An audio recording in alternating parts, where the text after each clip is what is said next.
Good morning, everyone. I'm Alicia Bell, and I have the pleasure of serving as president of Unite LA. I'm pleased to welcome you today to our Education Means Business webinar, focusing on California's groundbreaking master plan for career education. Since Unite LA's founding in 1998, our organization has been a collaborative partner in LA, committed to fostering equitable economic mobility. We focus on strengthening programs, systems, and policies that create high quality education and workforce opportunities. Our work with numerous partners spans from increasing access to early childhood education to improving college access and success to developing robust career pathways specifically for high mobility careers in growing sectors. And our work is targeted for individuals who face structural barriers to high mobility careers. Since December of 2023, United has proudly collaborated with the governor's office and partners across the state in the development of the state's master plan for career education. We proudly co-hosted a major convening of LA and Orange County stakeholders back in March of 2024, and numerous online forums in partnership with WestEd. Our goal was clear to ensure the vital perspectives of LA's education and business communities were woven directly into the plan. When the plan was released earlier this year, we were thrilled to see LA reflected, including a nod to the LA Regional K-16 Collaborative. The plan reflects our collective, persistent advocacy for robust state and regional coordination, expanded work-based learning, and clear college and career pathways for all students. As I think we all agree on this call, on this webinar, this work is more critical now than ever. We understand that achieving individual potential, promoting social and economic mobility, and dismantling intergenerational inequalities hinges on this level of statewide coordination. Every individual, regardless of their background or circumstance, deserves the chance to reach their full potential and thrive.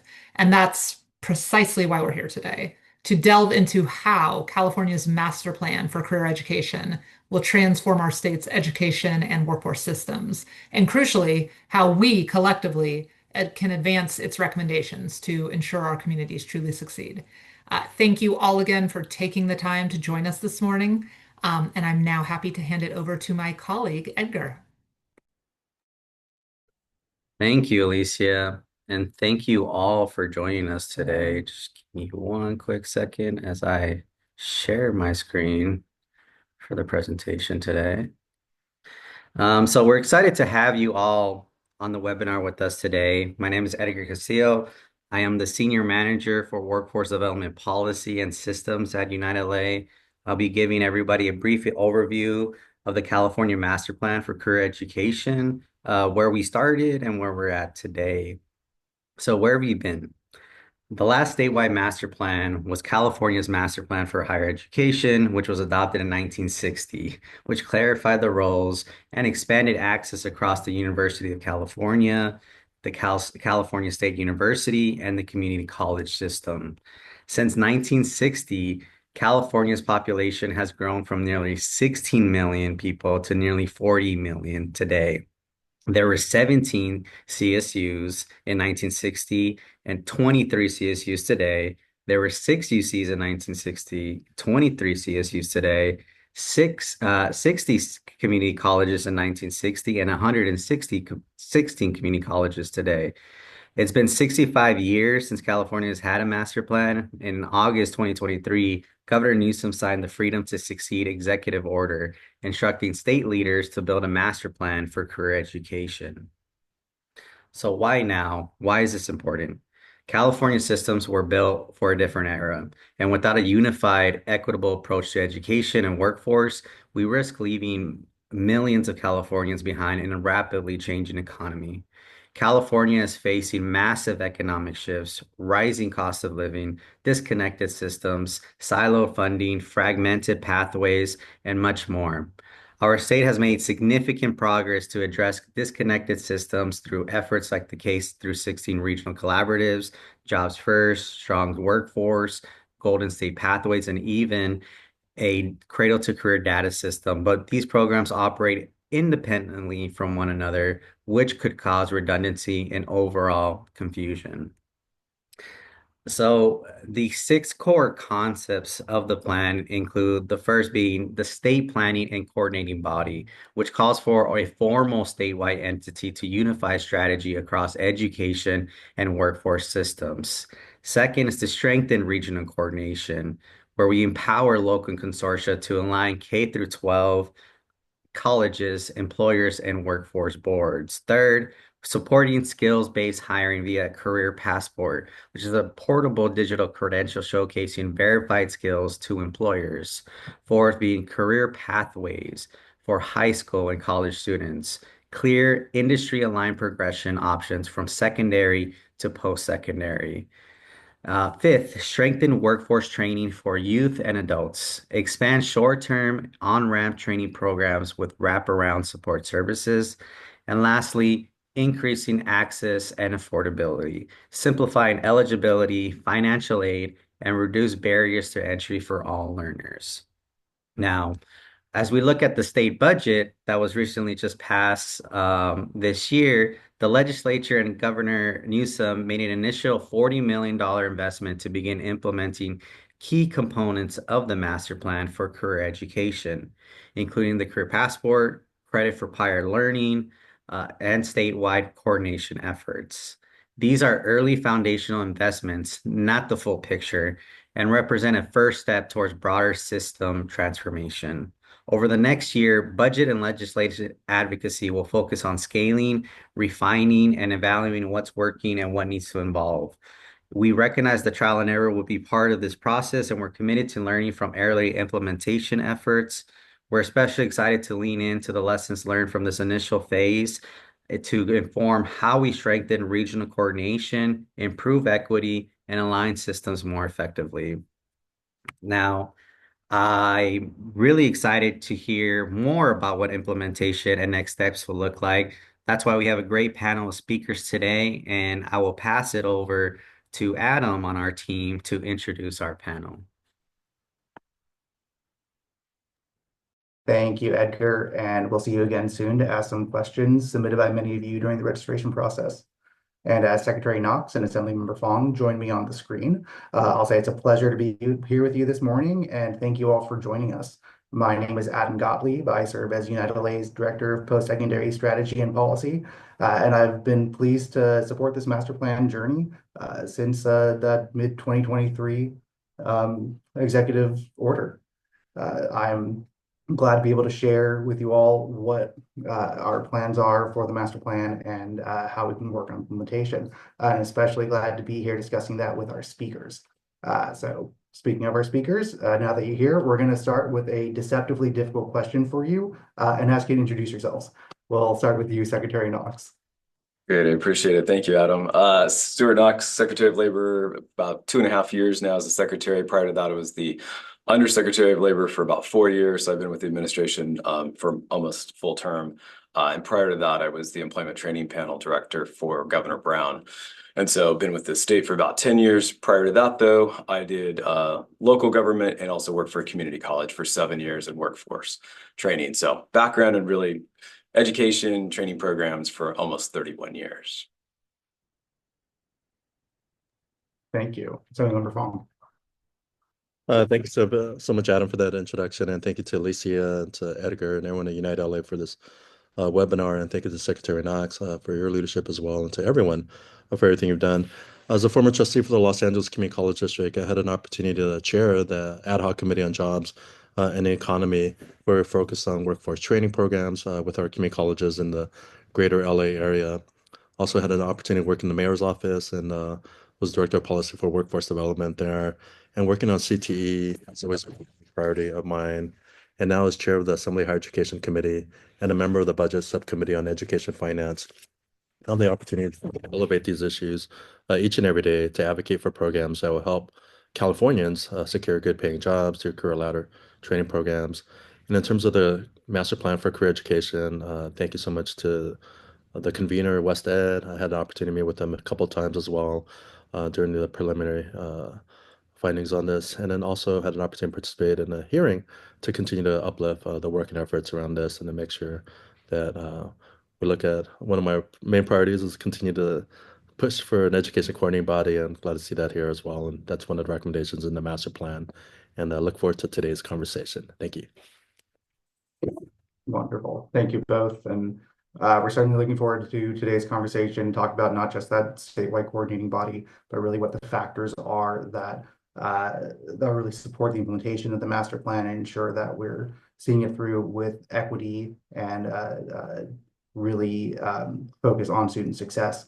So our first question for you both to think about is, what key challenges across the state does the master plan seek to address? And how can you utilize your roles to address those challenges? So we'll start with you, Assembly Member, and give you some much time to think about it, Secretary Knox. Thank you so much in terms of that question. We know the master plan was first created in 1960, and it was at that time trying to address very specific challenges. As noted in the master plan report for fair education, our state has become one of the widest gaps in terms of income distribution in our country, where the top 10% of earners, those who make an average of $300,000 per year, earn 10 times more than the families at the bottom 10% of the scale, must scrape by with only $29,000 a year. We know this wage inequality is fueled by gaps in education. So it's even more critical that when we look at households that have an earner with a bachelor's degree are making 33% more than similar households in 1980. But even as powerful as bachelor degrees are in creating lifetime wage opportunities, we know that not everyone's should need to earn a bachelor's degree. And so the work and efforts around career education, workforce development is even more critical in these times. And as chair of the Assembly Higher Education Committee, some of the things that I prioritize is how can we continue to look at making college more affordable? How can we recognize education and skills that are earned outside the classroom? And then we'll be talking about credit for prior learning as well. And how can we ensure that our community colleges continue to offer outstanding and relevant career education programs, make sure that they meet the needs of industry and that our pathways are clear between those programs and happening on our K-12 campuses, but also the work and efforts to expand financial aid opportunities as well, something I'm going to continue to amplify and be supportive of. But also a unity of effort in terms of higher education and ensuring that our segments aren't competing with each other, but rather striving to find ways to work together and to collaborate to serve our California students and residents. And my focus is continue to develop, debate, and fund policies that will create additional education opportunities for Californians so they can thrive in the workplace and be proactive members of our communities. So those are some of the top lines there. Thank you. Thank you, and thank you for the call to really focusing on communities and the power of communities in this work. Secretary. Yeah, I appreciate that. And Assembly Member, your work has just been astounding for us to be able to work together with the administration on a lot of this work. I think from the perspective that we look at it is California obviously has grown a lot in the last, 50, 60 years in terms of the size of population. Our education systems are very complex. Our workforce development systems are complex. We have a very odd system, I guess I'll put it that way, of trying to connect the tissue at the state level, let alone at the regional and the local level. So one of the two key components, as described earlier by Edgar, was we really started to look at what's the statewide coordination, how can we do that better? And secondary, obviously, to that was the regional work, which is where we really look at digging in, which primarily, as LA has, Unite LA has been one of the primary focuses, is to really be thoughtful about the work. What are all of the funding streams coming into the system? And with all of the added barriers to actually administering those programs, while the programs I think are all good, generally, right? Most of the stuff that we try to do at the state level is good. It is just a myriad of systems. It is dollars coming in, dollars going out. It is massive amounts of data collection all throughout each region, each community, each high school, all the way up. So partially what we're really trying to look at is how do all of those with West Ed and partners, how do all of these systems actually work? What are the key components for which we're driving to? And working with the regions, start to develop strategies to actually move the agenda around how does this complex system actually become much easier for the student to understand where their entry and exit points are within the systems, And then as our Assemblymember mentioned also, then how do they have a career passport? How do they have a way to be able to attach to the workforce with all of those learning and skills that they may have acquired? So there's a lot there. There's a lot there to unpack. I think it's really looking at the structural barriers for which the systems over the last 50, 60 years have just built upon themselves. How do we start to break down those barriers to actually work with the regions? And that's why I think key partners such as Unite LA, we're really excited to think about with is we know that I can look at all of my workforce boards and I can have conversations with community colleges. We do this often and look at really great examples of work that's happening and it's really good work. How do we scale that and make it easier for those local communities to actually do that work in the future? So that's, I think, the core of the two first components of the master plan is really being thoughtful about that. Thank you. And thank you for the call out. We've tried for quite some time to advance regional infrastructures and certainly not just us. And we're proud conveners of the LA Region K16 Collaborative, proud participants in activities like Jobs First and others. So we see the importance of that really regional scope. And I know we're going to talk a little bit more about that later, and especially what funding for that looks like and how to bring more partners on. So in the meantime, let's think about some of those other components and let's think about what we've seen in this year's budget and what might come next. We were excited, of course, to see what Edgar shared, $42.5 million in initial investments for the plan, a fair amount of that going to career passports and credit for prior learning, $1.5 million ongoing for a statewide coordinating body, and $1 million for regional coordination. Thinking about those, thinking about some of the other core components of the plan, especially in engaging workers and adult learners, engaging high school pathways and developing something stronger than what we currently have. What are the factors necessary for implementing those 6 recommendations in the coming years, thinking both fiscally, but also in terms of partnership? And whoever wants to answer that multi-layered question first, feel free. I'll jump in.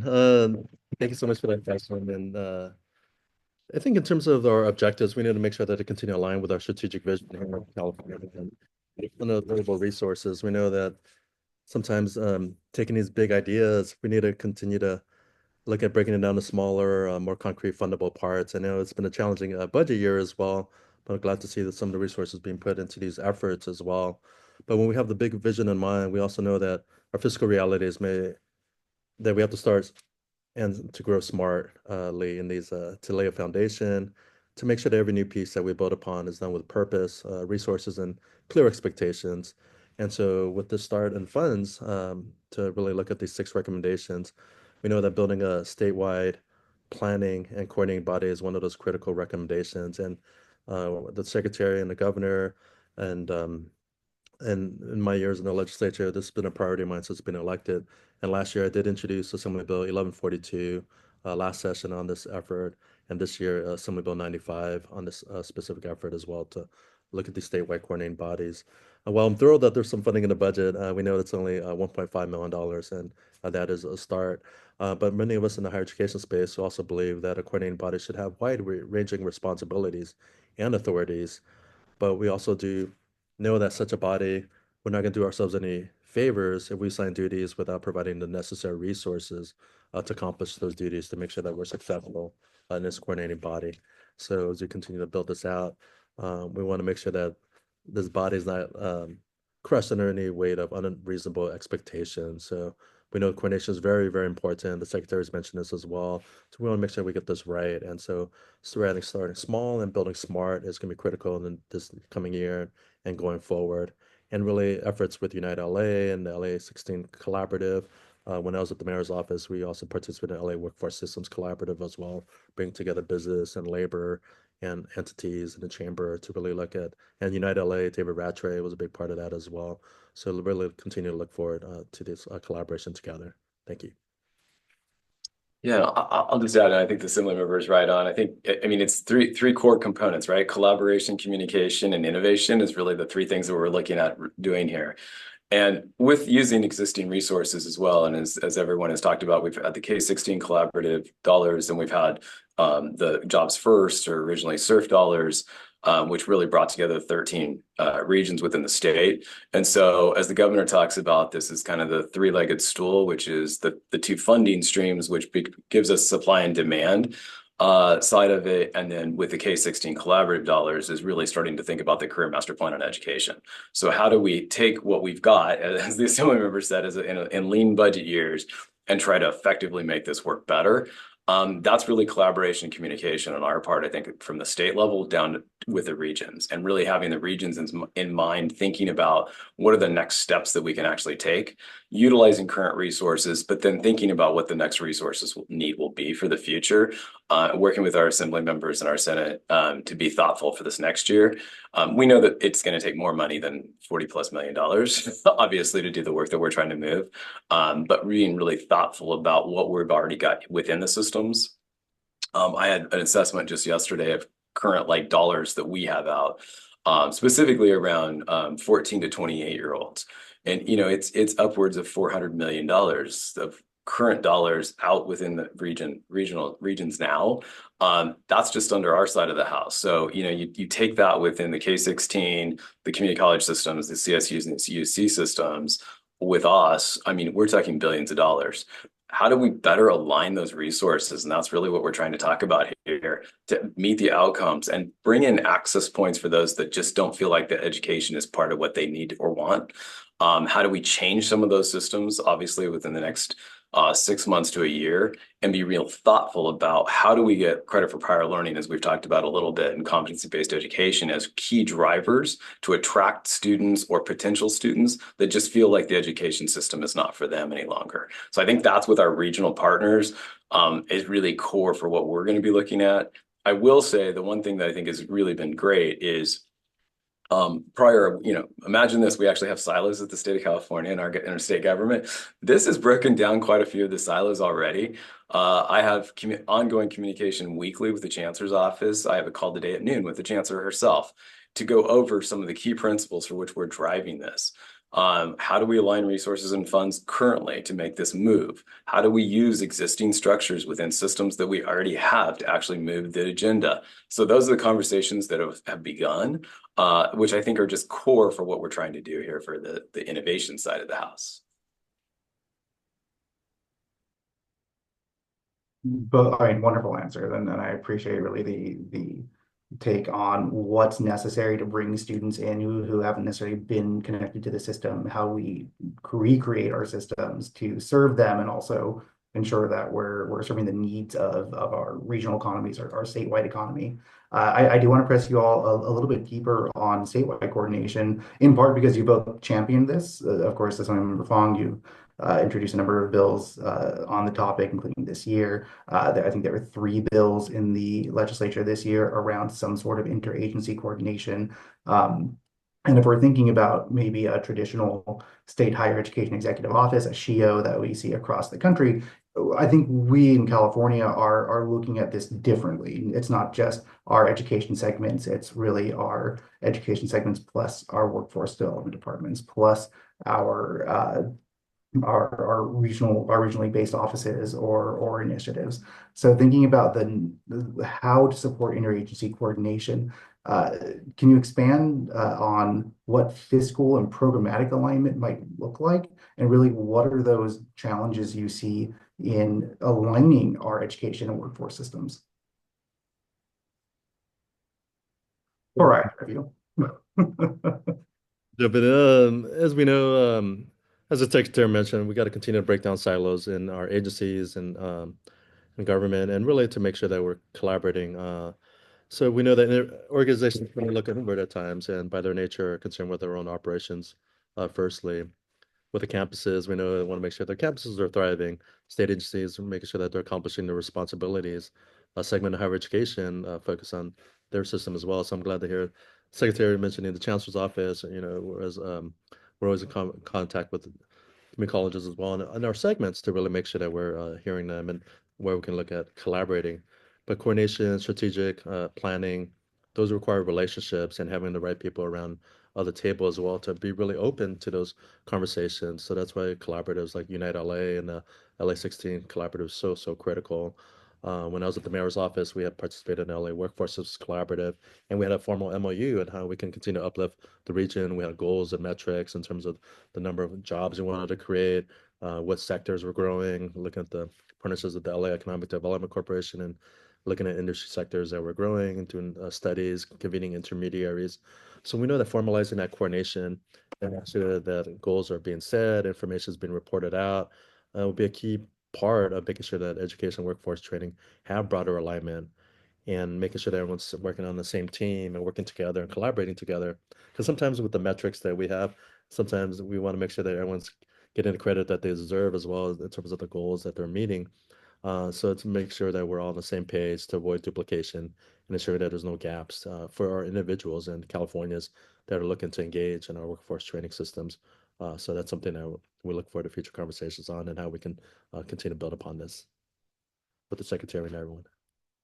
Yeah, definitely. Yeah, and we've been, and as the Assembly member knows, we've been working towards this quite a bit, mostly within the regions, actually starting off for the most part, which I think actually makes sense. I mean, I don't know if we did this by accident or by design, probably more by accident, to be honest. But we've really started working within the regions first to really develop strategies and being thoughtful about what the regions are doing well, and how do we maintain that momentum with the regions already moving forward. I think statewide coordination is probably one of the toughest things that we're going to have to really challenge. I mean, the Assembly member has offered many versions of bills to do this, and I think it's definitely the right thing to do. I think where it gets really complicated is, as you've mentioned, it's been done in other states, it's been done in this state 3-4 different times, and it's really about, I don't want to say it's about staying in the lanes of each of the coordinating entities.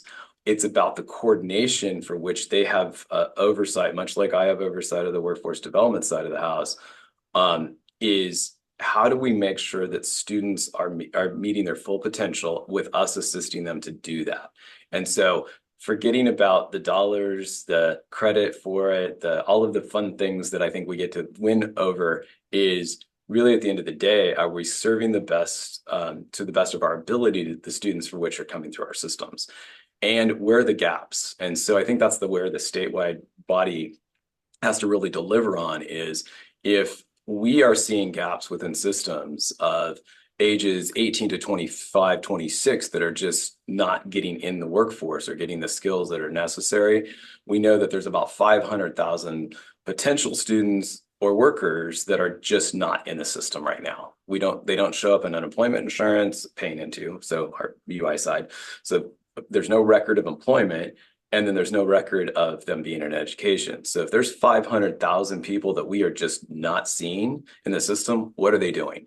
And how do we as a system come together and be thoughtful as a statewide coordinating council or body, be thoughtful about what are the activities that each of us can own and actually bring back to that system to bring these people, our folks, our California people into education and employment. Thank you for that. That's I think it's exactly what we want to hear. I think it's exactly what we're excited to see happening. Just knowing what our budget situation looks like, knowing what our systems look like, and who they're serving, how they're serving, and what they can be doing differently. You've both touched on it. So a final question for you all before I pass it back to Edgar to ask some of the questions that have been asked by the audience.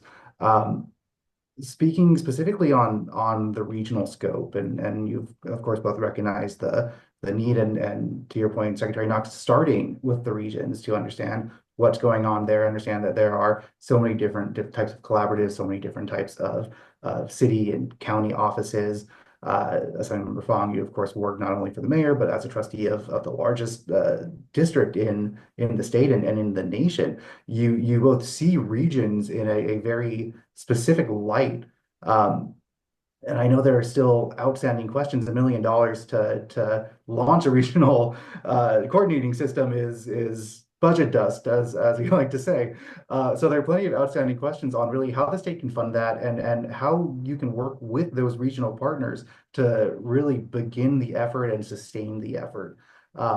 So if you can share briefly just your vision for the regional entities and what that might look like for Unite LA as a nonprofit, for many of our partners who are also CBOs or our district and university partners, as well as our workforce partners. I'll start with you, Secretary Knox, because Sure. Assemblymember Fong, Yeah. you've started all the others. Thank you. Yeah, I appreciate that. Yeah, I mean, it goes back to, again, I know we're in tough budget years, and so we were thankful for the $1 million, believe it or not. That's not a lot of money, but we're thankful for the million. We're also working with philanthropy to garner other dollars, which we've already been able to do through several different, shout out to the Hilton Foundation, Irvine Foundation, a few of those that we've already been working with that have been funding some of the early implementation work that we've been doing.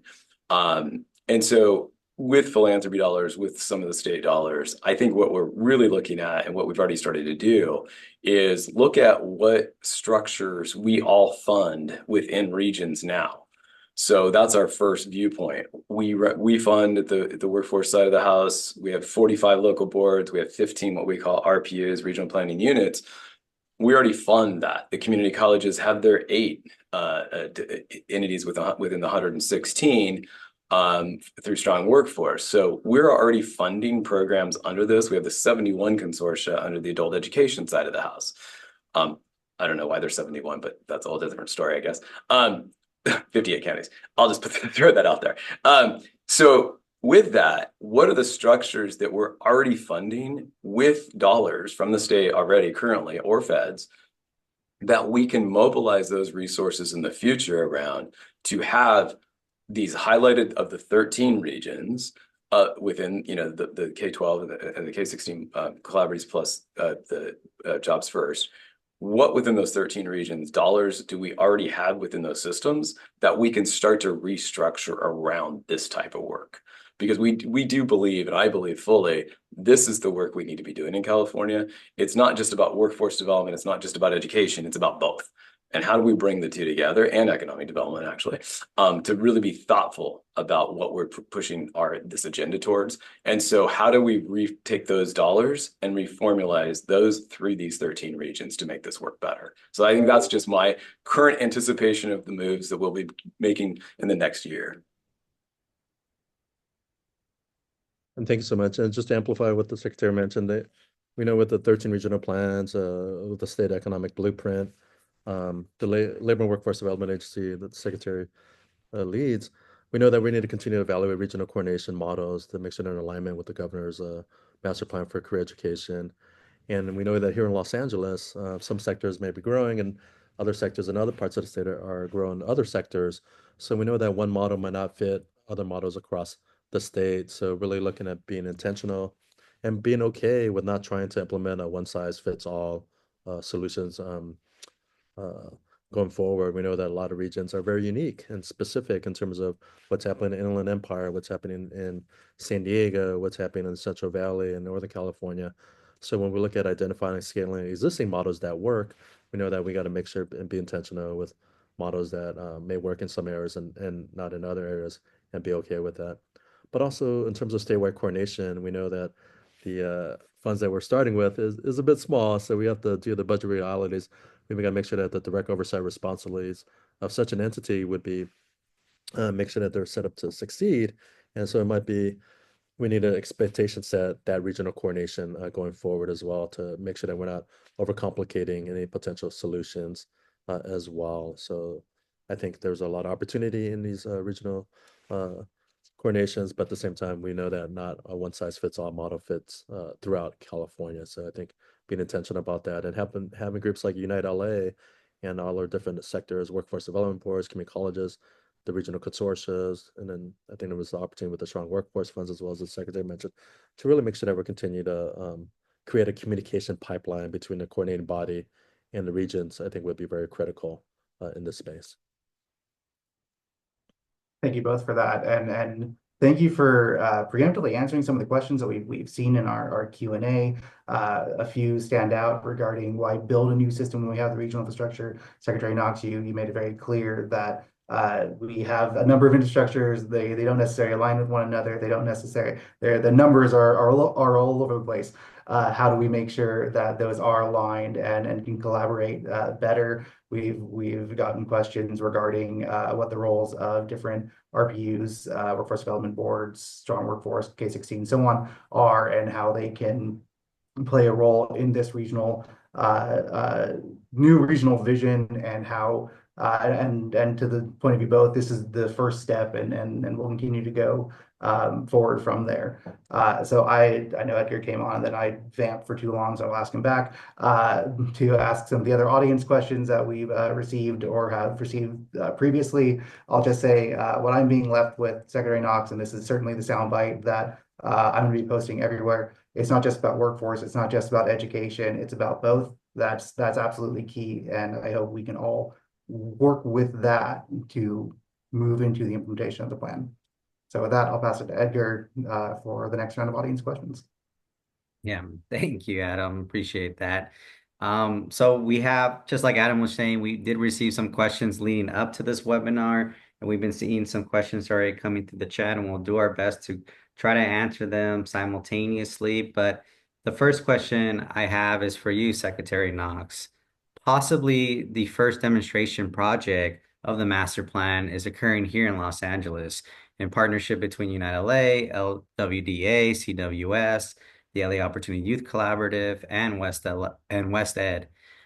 This project intended to fix specific breakdowns for opportunity youth in education training programs going into living wage healthcare jobs offers to put concepts of the plan into practice.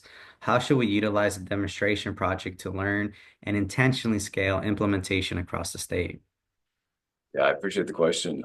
We looked at all 13 regions when we were really starting to be thoughtful about where we could do some early implementation. And, LA is usually not our first look because it's very complicated. There's a lot of people, obviously, in LA. And so it's very concentrated in terms of a lot of things, a lot of activities. And so it's usually not, as you guys probably know in LA, it's usually not the first place we're going to go, let's do a pilot there. We did. We were like, you know what? LA's got a lot going on, a lot of really good activities that are happening. I went down over a year and a half ago, 2 years ago now, probably with the Hilton Foundation and checked out Brothers Crusader. A lot of really great work that is happening there, really bringing in communities. Went down to LA Trade Tech, took a look at what they were doing. Was really amazed at like just the work that they are putting in to actually be different than other community colleges in so many different ways. Really working with Unite LA, really being thoughtful about like what are the next steps that you all can start to move forward. And so for us, what we started to look at was how can Unite LA start to be that leadership that you already are for a lot of the part to this in really making sure that the pain points are corrected and starting to work with all of your partners that you've brought to the table and really start to generate, real-time feedback for us. And so that's really what we're trying to do with the three regions that we've selected. So the three are Inland Empire, LA, and the North State. And so each have different components. I know that you guys are about to select 3 different organizations, I believe, to actually start to move this forward for our opportunity youth and really start to look at, pathways in healthcare. And so we funded, I think, over $500 million in healthcare funding in the last 3 years. How do we actually start to make sure that communities that are underserved or have not been disinvested in for the most part, how does United LA start to be a party to bring those communities together and into these career pathways that actually have really good paying jobs? So I think that's what we're most excited about. And if it can be scaled in LA, I do have to say, I think we can scale it probably pretty much anywhere in the state of California. The assembly member is right, though. One size does not fit all, especially state of California. So I think we have to be thoughtful of like how each of those regions works. And so much of it is dependent upon collaboration and how well you all work together. And so that's why we're excited about Los Angeles. Thank you. The next question I have is for the both of you, and it's around what role do nonprofit workforce development organizations have within the master plan, and how the K through 12 system will be integrated into the implementation phase of the master plan. So, yeah, I'll leave it up to either of you to answer that. I think, as the secretary mentioned, it's critical to have nonprofit organizations and coalitions like the LA K16 Collaborative, Unite LA, are at the forefront here at the ground level in terms of everything that's happening with our employers, with our students. And it's critical to have that information as to what works and what does not work. And we know that industries are growing, other industries are looking at different opportunities to grow. So really, and the secretary mentioned LA Trade Tech, and there's a lot of great work happening there. And at our community colleges and the workforce centers and those partnerships, and then really looking at the trends going forward. We know that there's a lot of opportunities for workforce development groups and coalitions within their master plan to be engaged and to provide that critical feedback, to be critical partners on how we can continue to elevate and grow workforce training programs and education programs here in the greater LA area and throughout California. And I would just add too on the CBO part. I think, when I ran local systems, many of our groups that were our nonprofits that ran most of our workforce development system, our AJCCs in two of my local areas. These are the folks that have their ear to the ground. These are the folks that live and breathe within those communities. These are the folks that actually have the connecting tissue to communities that we have been traditionally underserved. And so I really see CBOs as core to the work. Obviously, it takes the relationships between our workforce boards, the CBOs, our community colleges, our higher education system, to make sure that people have a trajectory that they want to have. And all of those advantages. But I think it really starts with the CBO communities that connects with the communities that we are looking to actually work with. And so I believe it's paramount for what we do. As you probably know, we've released over $40 million in the last 2 years under Opportunity Youth Grant programs, under WIOA 15% money, Governor's Reserve dollars, and primarily those are focused at CBOs. So we really are focused on those community-based organizations. They have to have all those connecting bodies to them, obviously, but the CBOs, I believe, are really where we'll get the community's buy-in and where people will actually want to come through the systems that we are building. And if I may, I just want to amplify what the Secretary mentioned on Opportunity Youth as well. We carried a resolution ACR 16 a couple of years ago to support our Opportunity Youth, and Secretary mentioned it earlier, but when we look at 500,000 people out of school, out of work, it's really important to provide that connectivity, and the local nonprofits are doing tremendous work on the ground. So thank you, Secretary. I think I might have time for one more question before we transition to the next speaker. So how do you see individual colleges or universities engaging with elements of the plan, especially as concepts like credit for prior learning, career passports, and internship/apprenticeships develop will rely on them for implementation? So I guess this is a question for either one of you. You want me to go? So remember, I can go first. Our connection with community colleges is really, I see, specifically with workforce development side of the house, is really our training vendor of choice. They attract the student population for which we feel like is our population that we serve. They have systems in place at a low cost to no cost, essentially for benefits to the Californian. And we really believe that career advancement and changes within California are going to start with the community colleges and with our folks as well, working with our community-based organizations. So I think from a systems alignment, I think our community colleges is our go-to place to start that work. We've already started that obviously with the apprenticeship training programs, the California Apprenticeship Initiative, which is through the community colleges. Then we have what we call the Apprenticeship Initiative funds. Innovation funds, which is through the Division of Apprenticeship Standards, for which we hold. So all of those we're constant coordination to make sure that students are aligning those resources so that we see that there's apprenticeship training programs, pre-apprenticeship training programs, all funded simultaneously, either through our system or through the community college in alignment too. We've grown the apprenticeship training programs from about 90,000+ to over 247,000 this year. And in addition to that, in Earn and Learn, the governor had a goal of over 500,000. We've already exceeded the 500,000 goal pre his end of term. So a lot of the work that's been done in the last 5 years is really setting the stage for this work as we're moving forward. There's more to do. Absolutely. There's a lot more to do under this. And I think we're looking for the opportunities to work with our community college system to do that. But I think, and that's really under the credit for prior learning. I think there's so much that we could do there with CPL to attract students in a way that we haven't done in the past. And as the Secretary mentioned, our community colleges, all the community colleges play such a critical role in these efforts, and colleges in general, but it's really our community colleges that provide the pathways for individuals to obtain those certifications in various industries that will enable them to secure. And we know that in different growing industries in the LA area and Southern California, community colleges are nimble and they can meet those demands, meet those needs to make sure that we are offering those opportunities. And internships and apprenticeships offer those hands-on experiences for our students. And I'm also want to highlight one of the bills I'm carrying this year, Assembly Bill 323, which would ensure that our community colleges' strong workforce program funds are being allowed to be used for internships and externships and apprenticeships. And so we're moving that along the process.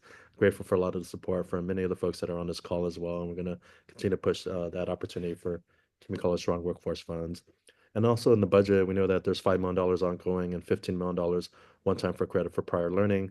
I think that would be definitely helpful for those in certain industries and that folks that have received prior training in other areas to be able to complete their certifications sooner than later. And so anything we can continue to uplift credit for prior learning programs as well is critical. And so I'll continue to look forward to conversations around this space. Thank you. All right. Thank you, Secretary Knox and Assemblymember Fong. I'm going to end the Q&A portion for this session, and ask Adam to come back to close out this panel and introduce our next speaker. Thank you, Edgar, and thank you, Secretary Knox and Assemblymember Fong. I mean, the work you've done, not just on the master plan, but really in coordinating the needs for education and workforce pipelines and creating the opportunities for not just CBOs and institutions, but really for your colleagues in our state infrastructure to see the need and see the opportunity has really been phenomenal and unlike anything we've seen in the last few years. So we're excited to continue to work with you as we approach implementation. We're excited to see how this the next legislative session really rolls out some of these changes and plans. And please, by all means, let us know how we can help you with that. So as we transition to our next speaker, feel free to stay on and hang out or go about your day. But I'd like to bring our next speaker, Tai Alimi, on the screen. As you know, United LA has been an employer intermediary since our founding, and opportunities to bring the employer voice into arenas like this are so important. Folks like Tai working on student success through the employer role are fairly common, but not always talked about, especially as we talked about how to implement something on a statewide scale. So with that, Tai, I'll ask you to introduce yourself and share a bit about what you do. Hi, Adam. Thank you. My name is Tai Alimi from LA Metro. I've been with the agency for 25 years. My background, education, I have a degree in political science pre-law and Master of Science in Public Administration. And those two fields have fueled my commitment to workforce development and the training of our youth. Thank you. And for folks out there, I've known Tai for all of 48 hours, and his commitment like really shines through everything he says and does, and what I've seen. So I'm excited for this conversation and really to think about LA Metro, integral to the LA community, very large employer, very large part of our infrastructure. And you and your role are thinking about building that workforce necessary for the LA region. We've seen some questions in our chat about what it is to maintain our employers in the LA region, what it is to maintain employers in California generally, and really what it takes to make sure our employees are cared for and have opportunities to succeed. So with that in mind and thinking about the master plan for career education, can you tell me if there are specific components of it that excite you going forward? Absolutely. Going over the plan, I saw multiple layers. What we term master plan is a collaborative strategic framework that I think, if properly implemented, will benefit not only our employers, but also the workforce. One of the key elements is it's imperative that we strengthen the education and employment pathways for our youth. In my role as manager of a transportation internship program at Metro and also entry-level training program at Metro, those two programs have, over the years, nearly 30 years, have continuously empowered our youth, exposed them to various career opportunities at Metro, and also guiding them through mentorship, apprenticeship, and skill-based learning over time. And that, if you look at all those components, they are very important to what United LA is doing. And the partnership between various government agencies and also our CBOs, community-based organizations, and employers, if we can cohesively form that strong partnership, and that framework can really work and benefit the next generation of workforce. So digging into that a bit deeper, thinking about your role in a large-scale employer environment, large-scale organization, activating the plan is going to take several components, going to take a lot of partnership, as you're discussing. Is there a particular role or activity that you want to take part in to protectively engage in the activation of the plan? Yeah, I would love to be part of the alignment of workforce programs with real world skill demands. And what does that entail? We are talking about something as simple as the curriculum development can involve employers. In our industry, public transportation, we've seen over time the evolution, the growth of our system within the region here. That means high demand for workforce, skill-based workforce. And how do we do that? We need to start early. We need to engage our educational partners, especially high institutions, to influence the curricula so that they can develop our talents very early, and they don't have to. One of the issues that I've experienced, that I've seen with our trainees or interns, spending 4 years in their education career, obtaining the bachelor degree. Now they come out, and some of them will still confide in me that they're still confused. They're not sure if this is what they want to do. I completely understand. When you look at what's the level of demand, what type of skill are we demanding? Well, what's in the labor market? What do we have? And you can simply analyze the trends that we see every day. Today, the young and hardworking student, I have to give them the credit. You can see on the other side, some of them are seeing influencers making money, being passionate about what they're doing. Meantime, we've seen the drop in the enrollment in colleges and our universities. What I'm suggesting here is that our role as employer is very crucial. We need to get involved from the conceptual stage of our education system, so that will parlay into the workforce demand and the skills that will help our various industries grow. I'll go off script just a little bit and go to some of the questions that we've seen in the chat, which are asking exactly what you're talking about, really building this pathway, making sure students are aware, making sure that they are that they have the opportunity to explore career opportunities, skill building opportunities. Some of the questions we're getting are specifically about K-12. I know you mentioned partnerships with higher education, but do you have any thoughts on how we really integrate workforce education, or at least career exploration, into the K-12 system? Well, the K-12 system, we have to expand work-based learning opportunities very early.